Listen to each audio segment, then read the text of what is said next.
ముందుకి మీడియా ముందుకి తీసుకొస్తాం.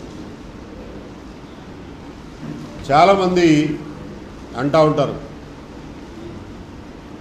మీరేం చేస్తారండి, ప్రజలు మారిపోయారు, ప్రజలు చెడిపోయారు, రాజకీయాలు కలుషితం అయిపోయినాయి, మనం ఏమి చేసే పరిస్థితి లేదు అనే నిరాశ నిస్పృహలు చాలామంది వెలుగుస్తూ ఉంటారు.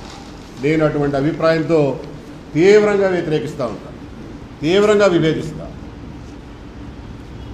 నా దృష్టిలో ప్రజలు ఎప్పుడూ చెడిపోలా, ఎప్పుడూ చెడిపోరు. ప్రజల విజ్ఞత మీద, వాళ్ళ తెలివితేటల మీద, వాళ్ళ మంచితనం మీద నాకు పూర్తిగా నమ్మకం ఉంది. నేను నా 60 సంవత్సరాల జీవితంలో 35 సంవత్సరాల వృత్తిపరమైన జీవితంలో చెడ్డవాళ్ల కంటే చాలా ఎక్కువ సంఖ్యలో మంచివాళ్లనే చూశాను.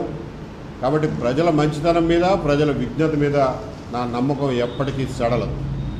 కాకపోతే ప్రజలకి అర్థం చేయించి చెప్పడంలో విఫలమైతే మాత్రం మనమే నిందించుకోవాల్సి ఉంటుంది. ఎప్పటికైనా మిత్రులారా, ప్రజలే ఫైనల్. అంతే తప్ప పంచాంగాలో, గ్రహాల్లో, దేవుళ్ళను నమ్ముకుని సమాజాన్ని గాలికి వదిలేయడం. సమాజ భావి నిర్మాతలు ప్రజలే. వాళ్ళ మీదే మనం నమ్మకం పెట్టుకోవాలని దృఢంగా విశ్వసించే మనిషి నేను. దేశం అంటే సరిహద్దులో, దేశం అంటే మట్టి కాదు అన్నారు. దేశం అంటే సరిహద్దులు కాదు, దేశం అంటే దేవుళ్ళు కాదు, దేశం అంటే కేవలం కొన్ని విశ్వాసాలు కాదు, అలాగే దేశం అంటే నాయకులు మాత్రమే కాదు, దేశం అంటే ప్రజలు. కాబట్టి ఆ ప్రజల విజ్ఞతకే నేను ఈ రోజున అప్పీల్ చేస్తున్నా. ఇదంతా కోడికత్తి శ్రీను, జనపల్లి శ్రీనివాస్ ఇలాంటి వాళ్ళందరికీ కావాల్సింది న్యాయం. అతను చేసింది పొరపాటు, నేను దాన్ని సమర్థించడంలా. కానీ దాన్ని ఒక ఘోరమైన నేరంగా చిత్రీకరించి టెర్రరిస్టుల మీద పెట్టే సెక్షన్లు పెట్టి ఎన్ఐఏని రప్పించి వాళ్లకున్న ఇన్ఫ్లుయెన్స్ మొత్తం ఉపయోగించి పిచ్చుకు మీద బ్రహ్మాస్త్రంలాగా ఆ కుర్రాడిని 6 ఏళ్ల పాటు బెయిల్ రాకుండా చేసి అతని జీవితాన్ని అంధకార బంధురం చేశారు.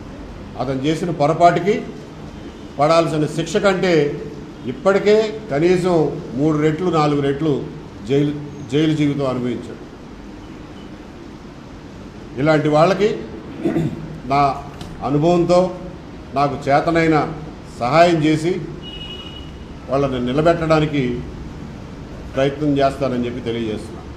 అలాగే జనపల్లి శ్రీనివాస్ లాంటి వందలు వేలాదిగా ఉన్నటువంటి జగన్మోహన్ రెడ్డి గారి బాధితుల్ని, వారికి అండగా ఉండి నాకు చేతనైనంత సహాయం చేసి వాళ్ళందరినీ, వాళ్ళ కష్టాన్ని, వాళ్ళ కన్నీళ్ళని చూడడానికి నా శాయశక్తిగా ప్రయత్నం చేస్తానని చెప్పి తెలియజేస్తున్నాను. అంతేకాదు అందరి సహకారంతో జగన్మోహన్ రెడ్డి గారు, ఆయన పార్టీలోని వారు, ఆయన ప్రభుత్వం చేసినటువంటి అక్రమాలని, అన్యాయాల్ని బయటపెట్టి వాటిలో కూడా న్యాయం జరిగేదాకా పోరాడతానని చెప్పి తెలియజేస్తున్నాను.